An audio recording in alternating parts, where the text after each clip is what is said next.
सबसे ज्यादा योगदान राजपूतों का रहा। मर मिटे, समर्पित हुए देश के लिए, देश की एकता अखंडता के लिए बहुत बड़ी कुर्बानी दी है। इतिहास इसका गवाह है।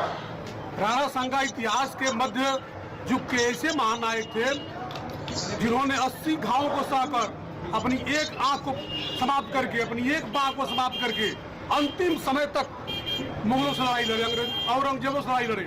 1526 में हुआ, 1546 में हुआ, फिर 1761 में हुआ, और सारी लड़ाइयों में जो विजय मिली वो राजपूत राजाओं को वैसी मिली। आप इतिहास उठाकर देखिए, इतिहास का जो मध्य युग है, यह 1192 से पृथ्वीराज चौहान के समय से सदैव राजपूतों ने देश की एकता और अखंडता की लड़ाई लड़ा। अंग्रेजों को हटाने में सबसे ज्यादा योगदान और जातियों का भी है और धर्म के लोगों का भी है, लेकिन सबसे अग्रिम पंक्ति में रहे तो राजपूत रहे।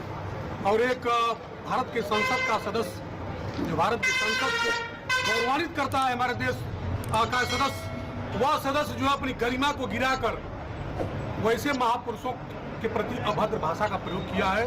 और उसने ये भी कहा है कि उसे पैदा होने वाली संतानें भी गद्दार हैं।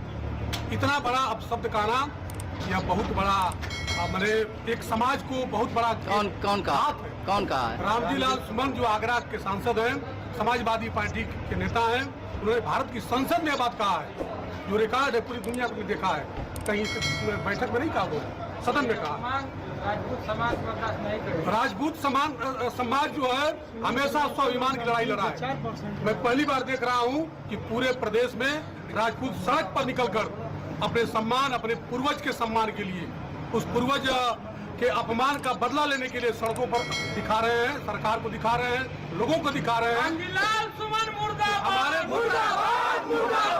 ऐसी शक्ति है, हम ऐसे जरूरत